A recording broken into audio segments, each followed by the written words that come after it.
My name is Sam Vaknin. I'm the author of Malignant Self-Love, Narcissism Revisited. Why do good people, churchgoers, pillars of the community, salt of the earth, why do these good people ignore abuse and neglect, even when it is on their doorstep, in their proverbial backyard? Why do they overlook abusive conduct in hospitals, orphanages, shelters, prisons, and families? Well, a major reason is that it is very difficult to tell apart the abuser and his victim. In a seminal essay titled Understanding the Batterer in Visitation and Custody Disputes, Lundy Bancroft summed it up. Bancroft said, "Batterers adopt the role of a hurt, sensitive man who doesn't understand how things got so bad and just wants to work it all out for the good of the children. The abuser may cry and use language that demonstrates considerable insight into his own feelings. He is likely to be skilled at explaining how other people have turned the victim against him and how she is denying him access to the children as a form of revenge. He commonly accuses her of having mental health problems and may state that her family and friends agree with him, that she is hysterical, and that she is promiscuous. The abuser tends to be comfortable lying, having years of practice, and so can sound believable when making baseless statements. The abuser benefits when professionals believe that they can just tell who is lying and who is telling the truth, and so fail to adequately investigate his claims. Because of the effects of trauma, the victim of battering will often seem hostile, disjointed, and agitated, while the abuser appears friendly, articulate, and calm. Evaluators are thus tempted to conclude that the victim is the source of the problems in their relationships. So this is the first reason why people overlook abusive conduct. They simply don't know who is the abuser and who is the victim, but there are other reasons. First, there is a lack of clear definition. The word abuse is so ill-defined and so open to culture-bound interpretation that no one really understands where it starts and where it ends. We should distinguish functional abuse from the sadistic variety. The former is calculated to ensure outcomes or to punish transgressors.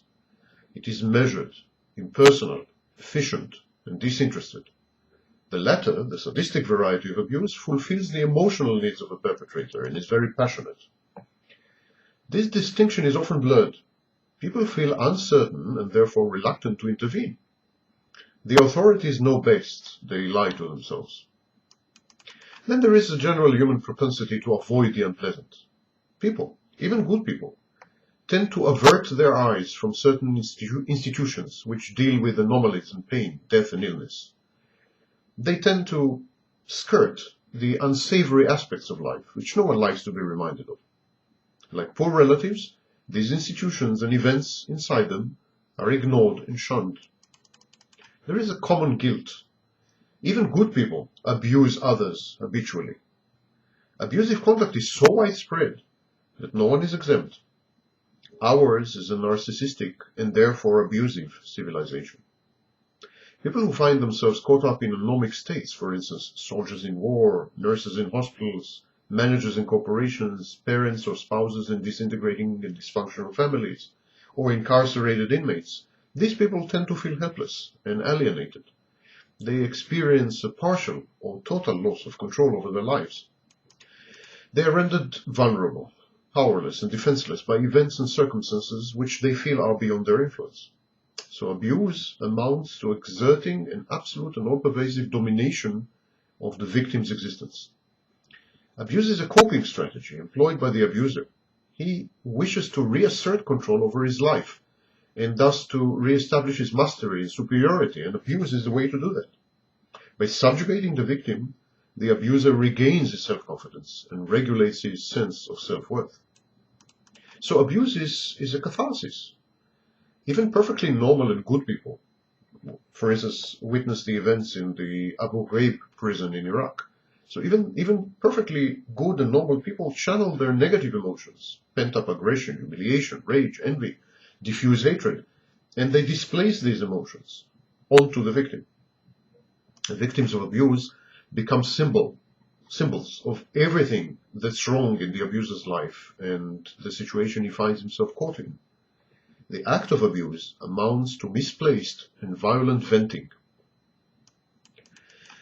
There is also the wish to conform and to belong, the ethics of peer pressure. Many good people perpetrate heinous acts or refrain from criticizing or opposing evil. Why do they do that? They behave this way in order to conform.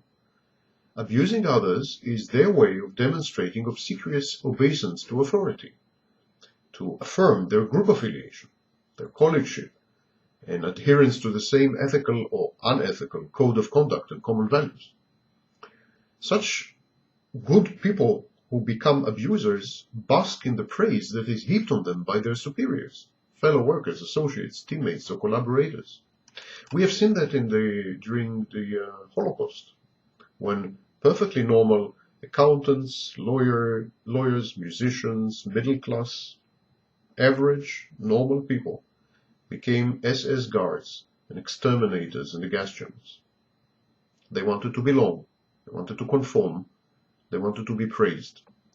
Their need to belong is so strong that it overpowers ethical, moral, or legal considerations. They remain silent in the face of neglect, abuse, and atrocities because they feel insecure, and they derive their identity almost entirely from the group.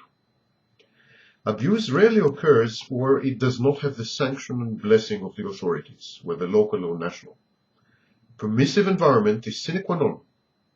The more abnormal the circumstances, the less normative the milieu, the further the scene of the crime is from public scrutiny, the more is egregious abuse likely to occur. This acquiescence is especially true in totalitarian societies, where the use of physical force to discipline or eliminate dissent is an acceptable practice.